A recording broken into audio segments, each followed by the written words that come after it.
Just look at the list of people who have shown up at the Trump trial.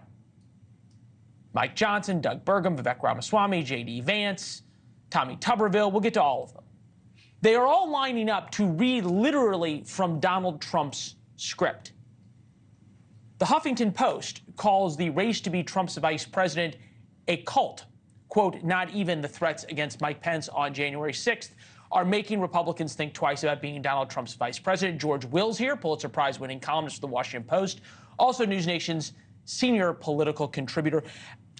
I'm wondering if the Huffington Post is right, but for the wrong reasons. Not in that people are willing to so sacrifice themselves to be Donald Trump's vice president, which they are, but by sacrificing themselves, they are giving up the very thing that would convince swing voters to vote for them and Donald Trump, thus making him more electable. If there were any evidence, Leland, and there's precious little, that a vice presidential nominee has any effect one way or the other. 1968, Agnew was supposed to be a handicap to Nixon. Nixon won. 1968, Dan Quayle was supposed to be a handicap to George Herbert Walker Bush. Herbert Walker Bush won. The only time in American history that you can plausibly say a vice presidential nominee mattered was 1960, when Lyndon Johnson helped John Kennedy hold the South in a tight election. I'll give you two more. All right. 2008, Sarah Palin undoubtedly hurt John McCain. 2016, Mike Pence undoubtedly helped Donald Trump. Correct. But I believe that Obama would have won in any case. Same is true with. So you don't believe that Mike Pence's reassuring the evangelical community? It helped. Sure. Okay. It did.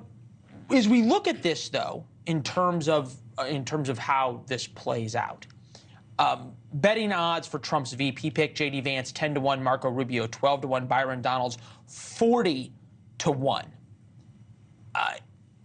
Doug Burgum 5-1.